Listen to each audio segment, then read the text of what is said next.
This is a television tower, a skeleton of steel, but a solid moving force in our life today. And we will tell the story of the steel tower in terms of a boy, an American male child. Age, well, about going on 12. Home, your street, USA, will do very nicely. Name, well, because you'll get to know this boy for what he is and what he represents, his name is not important. He represents a number of things, all of which add up to the future of our country. He may become a scientist or perhaps an educator. He might even join the Space Patrol. But today, he spends a lot of his time in the company of a friend of ours, a steel tower. There are all kinds of steel towers, but our particular tower transmits television signals to energize a home receiver that has become a very important part of our young man's everyday life. He and his family depend upon it for a good deal of their entertainment. They also depend upon it for much of the news and information of their community, state, and nation. It is a welcome guest in the home.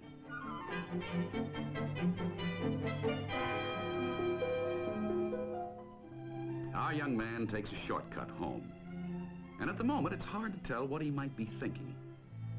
But we can tell you that he represents a constant challenge to all men everywhere who believe in freedom and truth.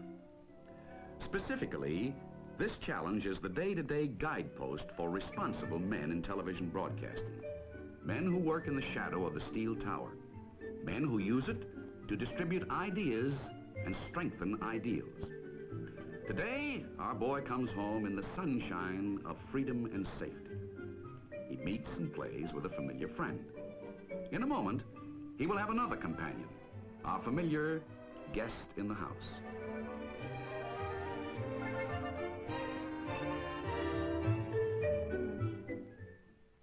The NAB, the National Association of Broadcasters, the guest in your house, the guest that concerns itself with the future of our boy.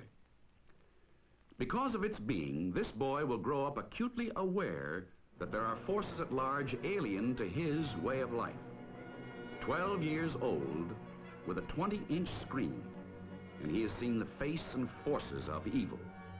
Communism is a word he is learning to understand. Moscow is a city he hears of often. Names such as Khrushchev, Bulganin, and Zhukov have meaning.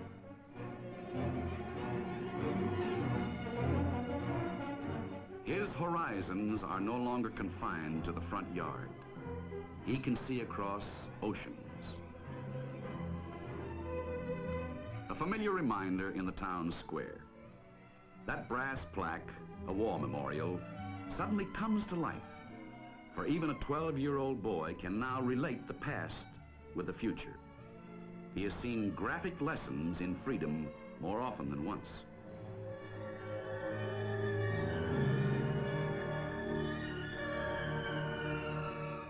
It is no longer true, nor will it ever be again, that a dogfight down the street is bigger news than a revolution in Hungary.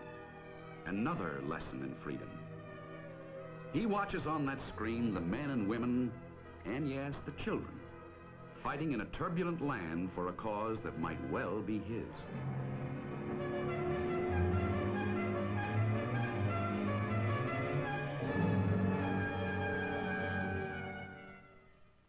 Our boy travels down a road on a sunny day, and without knowing it, has a lot of people working in his behalf. For one of the most detailed provisions of the National Association of Broadcasters Code deals with the treatment of news and public events. Television news must be presented fast, accurate, and fairly. In a good many cases, it is presented on camera as it happened.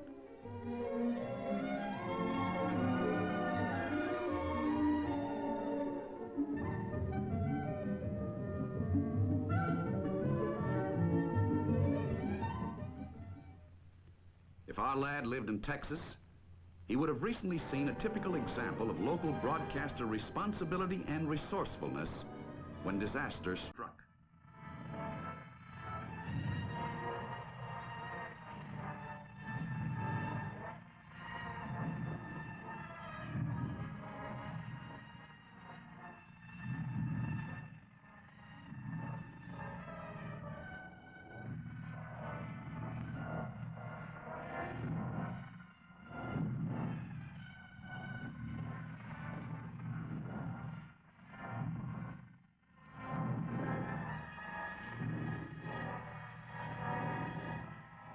These films became the basis of a special hour-long program to rally disaster relief efforts.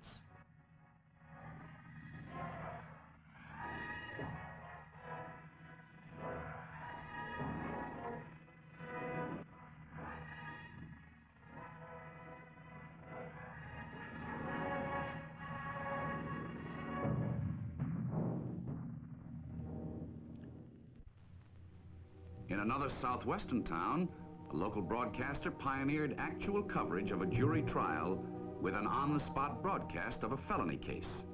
A dramatic, specific example of local broadcaster public service. Resourceful broadcasters have duplicated similar events from time to time when local bar associations and the court permits.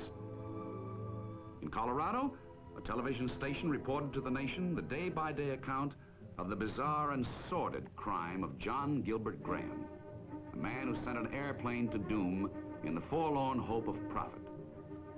The case of the televised Texas trial and the extended coverage permitted the Colorado station illustrates how your Broadcasters Association is attempting and succeeding to cover courtroom news and for your right to see it.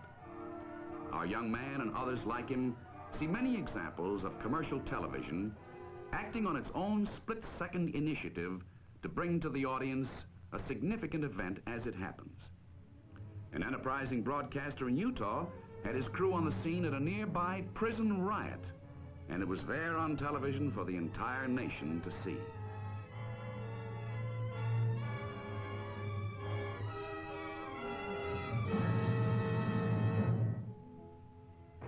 As far as I'm concerned, I can't blame the inmates for doing what they did, but I believe they went about it in the wrong way. A conflict between law and disorder in the sharp focus of a television camera. Empty lifeboats on a darkening sea. The imagination of a boy quickened and enriched by seeing great events as and when they happen. Familiar sights assume new importance, and our boy has some fun on the local pond.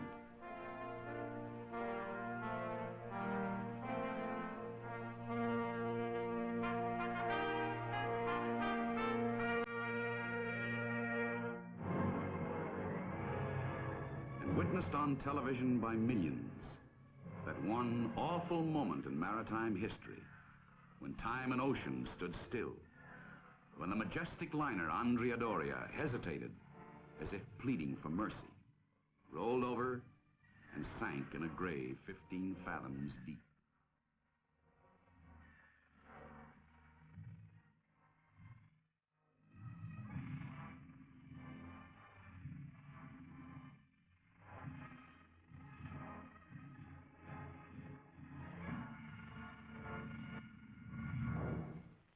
Our boy has been born into a brand new time. The writers and historians refer to it as the atom and space age, a time when the mind of men and boys ventures ever closer to the secrets still locked behind the doors of time. Television on the scene creates a new awareness of science and exploration.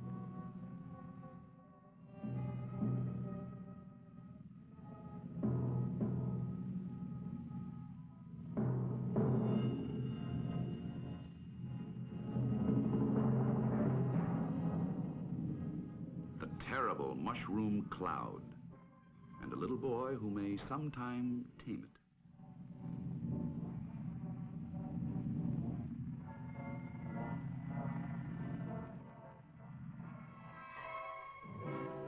One day, back in the hometown of where our youngster actually lives, in a large western Pennsylvania city, he joined the millions who stood a watch throughout the day and throughout the night, while rescuers looked for a group of trapped miners. It was only 2 days when it was all over, but every hour without news was forever. And the local television stations watched with them, these friends and relatives of trapped coal miners. As they kept their vigil, a nation prayed with them. These were people in trouble. And as television told the story, it contributed again to national understanding.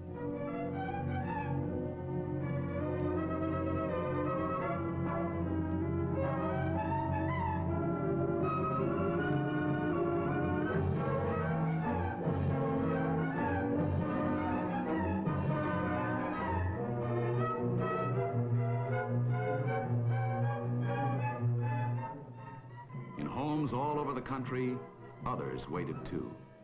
And when the word came, rescue completed, all survive, rejoicing was a national affair.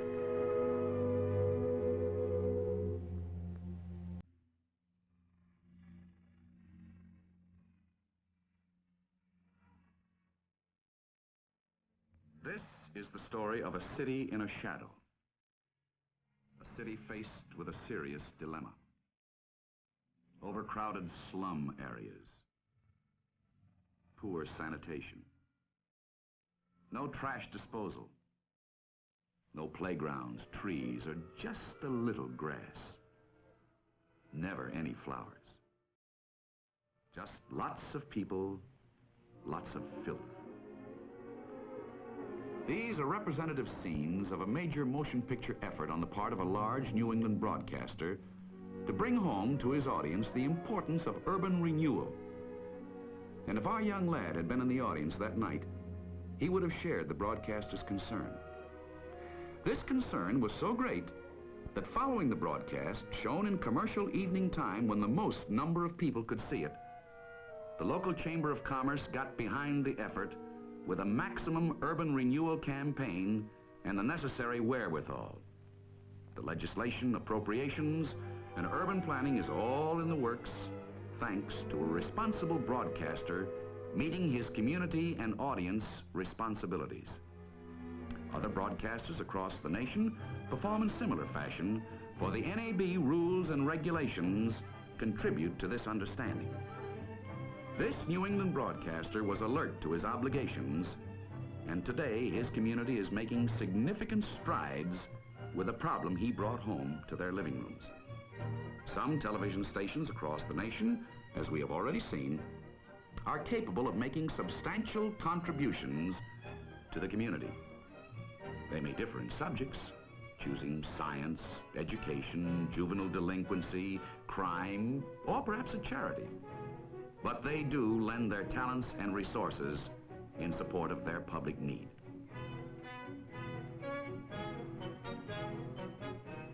Not all television stations belong to the NAB. Some do not qualify. A few others prefer to set their own standards of programming and advertising.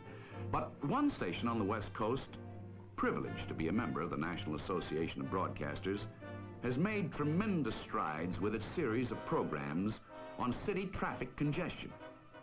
The impact of its programs was so great that it brought about legislation that has been the big bottleneck up to the time of the broadcasts. Today, cars move faster in this city, and the plan is becoming a pattern elsewhere.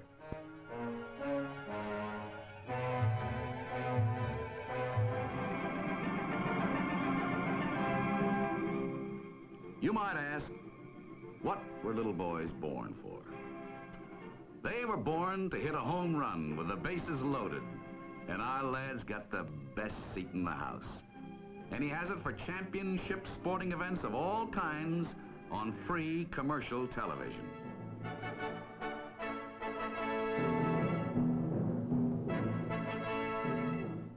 There are times, too, when we turn that knob and we see on the screen an event that has taken place thousands of miles away. In this case, the coronation of the Queen of England. And a little boy discovers that the world at large seems even smaller. He might be wondering what would happen if someone tripped or the crown fell. But confidentially, so did I.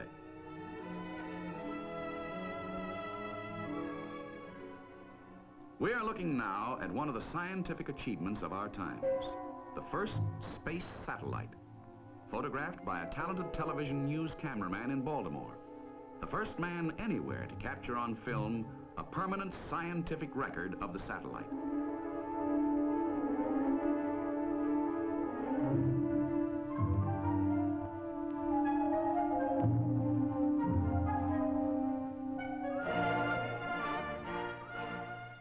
A moment ago, a coronation, and everyone knew who would get the job. But for a 12-year-old boy who wants to be president, this is where you start.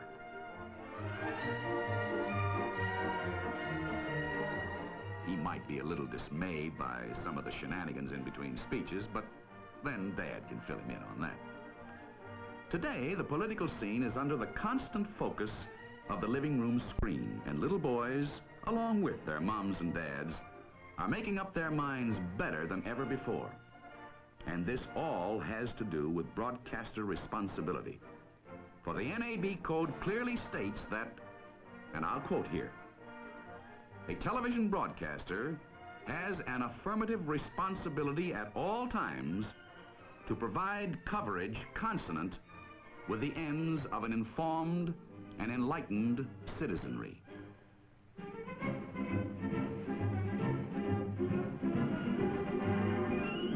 And we inaugurate a president who was himself once 12 years old.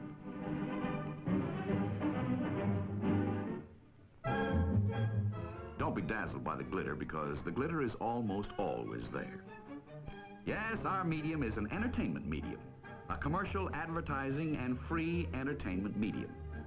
And it's all the stars and all the shows of the networks, local affiliates, and independent stations that makes possible this exciting and wonderful gift we call television. It has given us Omnibus, See It Now, and Disneyland, Perry Como, Ed Sullivan, and Frank Sinatra, and all the other talented stars that makes our screen glitter with a dazzling brightness.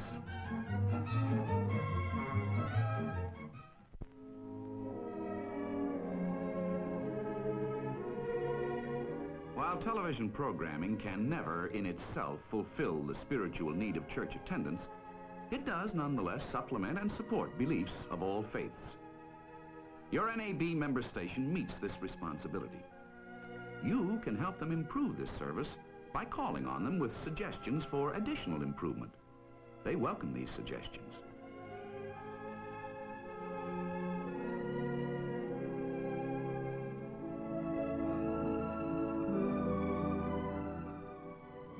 Washington, D.C., Home Office, USA, and the Home Office of your Broadcasters Association governing body of broadcasting stations across the land. Stations who have voluntarily banded together to assure the American television public that your television set will always be a welcome guest in the house. It is here that the Code Board of Review meets to determine policy and enforcement of high broadcasting standards. Monitor reports are scrutinized and appropriate action is taken. A broadcaster might win an accolade for his efforts, or for his negligence, it could be as severe as expulsion. In this regard, the governing body is similar to that which we have had in other mediums. Always a self-regulatory system which functions without government censorship. A system which in this country we have found works very well. This group meets face-to-face the day-to-day problems of television broadcasting. Standards of advertising, performer decorum, dramatic themes, news accuracy and fairness, and many other component elements that cross our screens daily. Implementing their decisions is a permanent staff which keeps abreast of broadcast practices. Perhaps it sounds like a lot of administrative routine behind all the glitter, but the truth is, these people are not any different than you and I. You see, they have youngsters like the boy in our show, and like the boy in our show, their children watch and are responsive to television. An American teacher then, without hesitation, uses television as a teaching tool.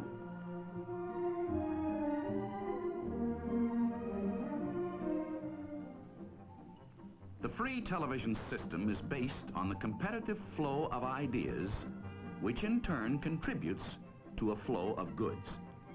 The economists tell us this is the basis of free enterprise and in turn is fundamental to a democratic system. Our way of life then is based on standards of quality and taste, even though appetites change. Our appetites for television programs change too. And the Code Board of Review depends upon listener reaction for criteria in standards. Your letters are a great help in this direction. Letters of comment on advertising practices, programming material, and suitability of performers are all a part of Code Board of Review decisions. Your letters contribute to the American system of self-regulation reflected by newspapers, periodicals, motion pictures, and the theatrical arts. A young boy believes in a lot of things, and they depend upon the things around him. With the right guidance, he will perhaps tame the awesome bomb, maybe even join the Space Patrol, or go to Washington, Home Office, USA. And yes, it's all the glitter and a lot more, too. It's drama, news, special events, and community affairs, right there on our 20-inch screen. There's a lot to see and a lot to do. But our youngster is growing up. And you know, it's pretty exciting because it's a lot of fun. And there's something left over when it's all done. We know a little more than we did yesterday. So what then were little boys born for? Well, they were born to hit a home run with the bases loaded, or give their life for freedom's cause. They're born to become presidents and shoot rockets high in the air. Some will teach school, others will write. A few will become scientists, but all will respond.